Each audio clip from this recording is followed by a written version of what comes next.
Hey guys, welcome to episode 3 of the Daily Diesel Show.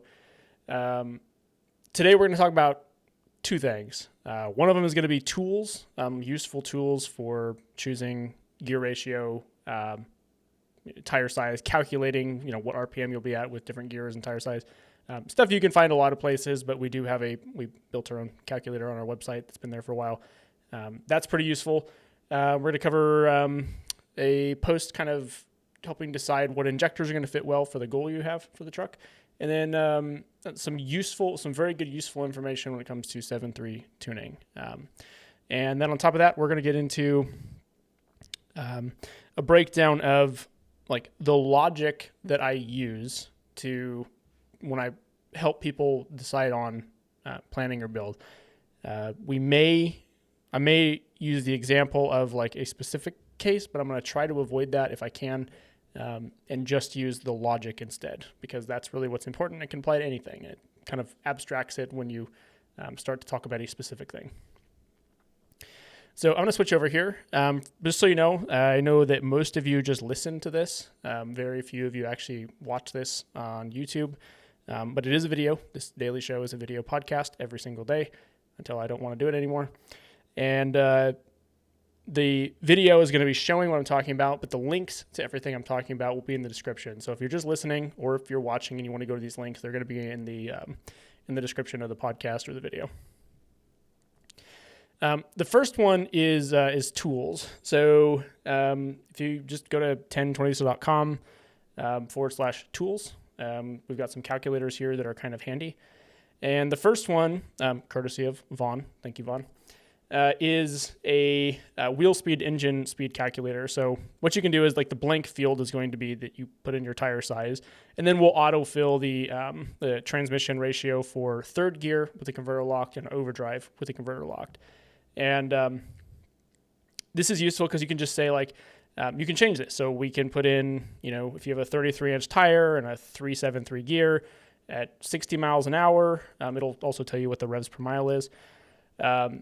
And third gear with the converter lock, that's 2,280 RPM. And overdrive with the converter lock, that's 1,641 RPM. And that's useful. So like if you're trying to figure out like what gears to get if you have larger tires, for example, you could go in here and say, well, I'm going to do 37s.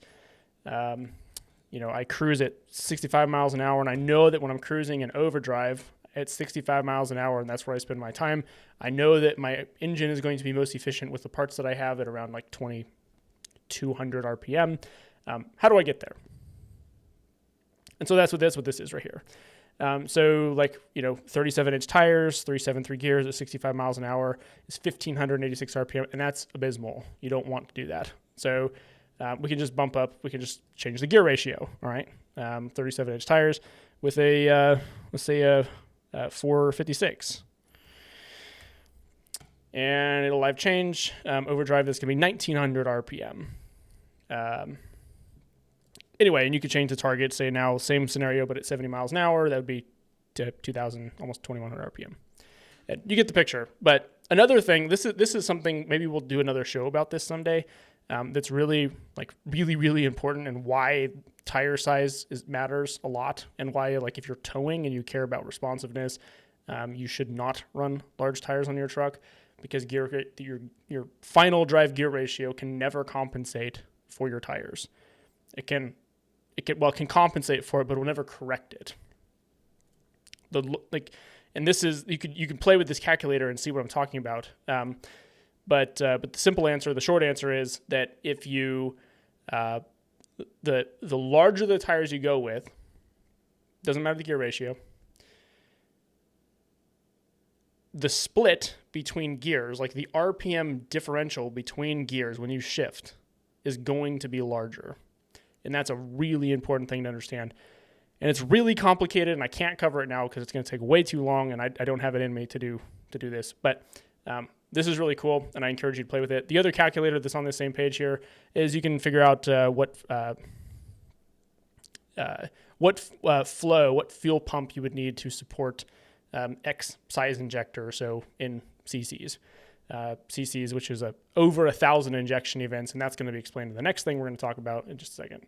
but so you could say like 180 cc injectors. It's going to take 39 gallons per hour to fully support those injectors. And there's also a breakdown of the cc's used by one injector in 1 minute of operation at 3,500 RPM at 100% capacity, and so on and so forth. It breaks that down for you. So super cool. Just punch in a cc number and you can check that out. Really nice tool. The next one is the next article. This is something that I had posted like 2.5 years ago with a graph that sort of it gives you like line by line injector sizes, common injector sizes, and then like what is like the useful range for them. What like power range would you want to choose the right injectors for? So it's listed for those of you guys who are listening, it's listed. So like you've got like, the center line is going to be, yellow, and then it'll fade out to orange and red.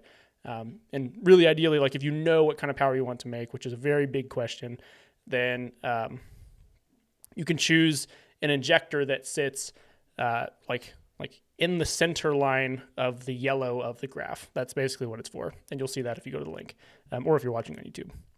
And there's a nice little breakdown here, kind of like my formula for like what the terms mean and like where injectors and turbos kind of come in together, along with like what does injector sizing mean? What does the first number mean? What does the second number mean if you're looking at say 160 or 230/80?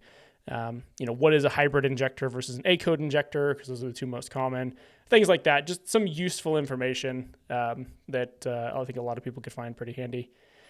And then the last one is it's our 7.3 calibration terms and conditions and policies.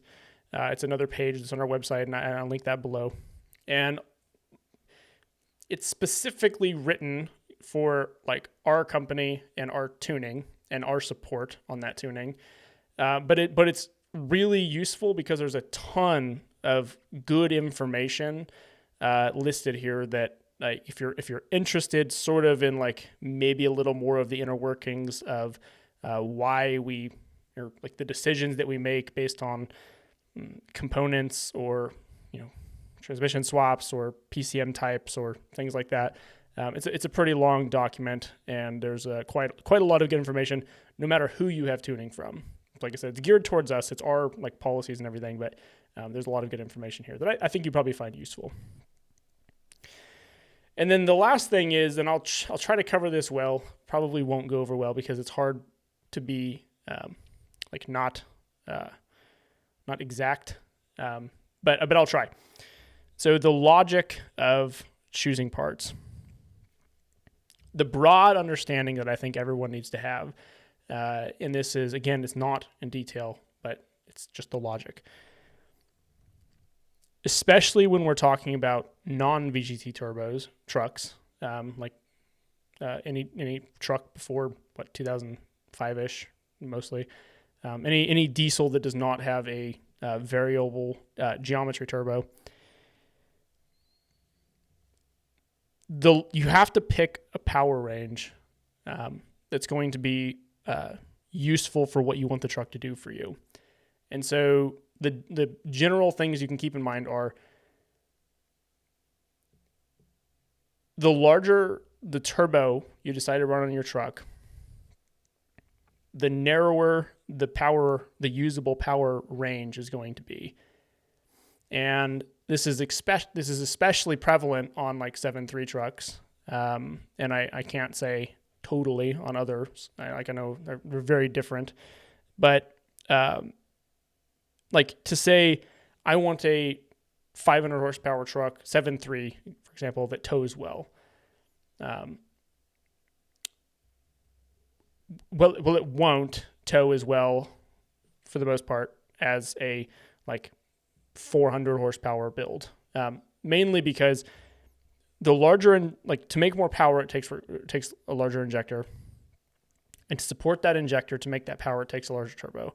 The larger turbo you have in the truck, the later RPM it's going to be responsive, which kind of means two things. It's like a spool up that everybody talks about. It's not just that's not like totally a good explanation of what a turbo does. There's I guess you could think of it like there's two different ways of spool up, or two different like calculations for spool up, I guess. There's like at what RPM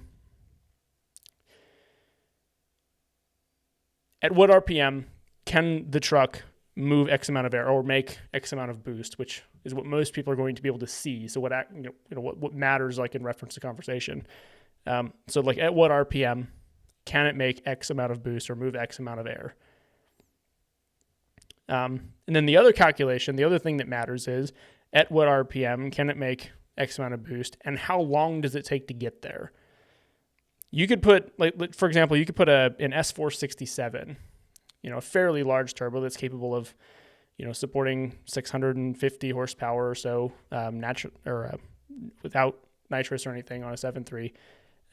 And if you have the rest of the combination, let's say a 200% nozzle or something behind it, like that turbo, you could, if you tried hard enough, you probably could eventually get it to start making some boost at like 1900 RPM, right? But it would take a long time. And so both of those things are important. And then thinking about like 7.3s, and this is I guess I can't break this down better without giving an example. Sorry about that. Like on a 7.3, we really aren't going to be able to make power past like 3,000 RPM. They're just not efficient past that. Certainly they will make some power, but it drops off really fast. And so the larger the turbo you put in the truck, it's going to be less responsive or non-responsive as you move up in turbo size at a lower RPM. Like exponentially, the lower the RPM you get. And so let's say you take a turbo that's going to be responsive from, say, 1,800 RPM to 3,000 RPM, right? Like you want to be in the 400-ish horsepower range. You would pick like a KC Stage 1 turbo or a S363 or something like that will support a decent amount of power well in like a wide range. If you put an S467 on the truck or S472 or whatever, and like there's a lot more dimensions and things that matter on turbos, then it's going to be an even higher RPM before it starts to do anything that's useful. And so that RPM window closes. You go from 1,200 RPM of like usable range for making power to starting at 2,200 RPM to 3,000 RPM, and the top limit being the engine's efficiency. That's the holdback. So we go from a 1,200 RPM window to an 800 RPM window of like fairly usable power. So things like that matter, and that's why like I wouldn't want to go like really, really large with injectors and turbo on something you want to tow with. Same thing we talk about, and we see this all the time, which is kind of why I bring it up. I talked with like our tools, picking a gear ratio that's going to get you at an RPM that's usable for the turbo and the injectors you have. And so all this stuff is really important to kind of tie together. So if you guys have larger tires, if you have questions about, your build on your truck, for the most part, I think I could help most people work through like deciding what parts are going to work well for them. There's a lot of things I don't know about Duramaxes and Cummins, so it would be difficult to give like exact answers on brands or injector sizing or whatever. But we'll try that. We'll try over time to kind of work through this logic, and I hope you guys find these tools useful. In the meantime, I appreciate you guys listening to this and watching this. I intend at least for like one more week to do this.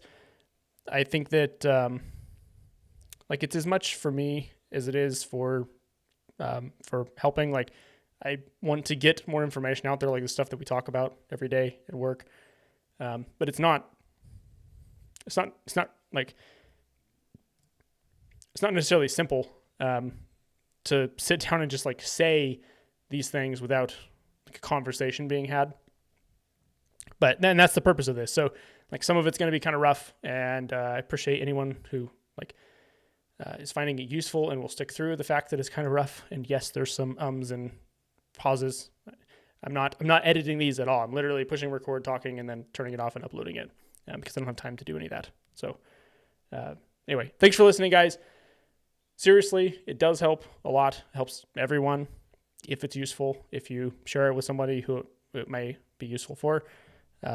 If you leave us a comment, like our videos, if you're an Apple podcast, if you leave a comment there and like us there, that'd be awesome. I know there's like a lot of people who don't, and it definitely helps, helps me to be motivated to keep wanting to do this. So we'll see you guys, I guess on Monday.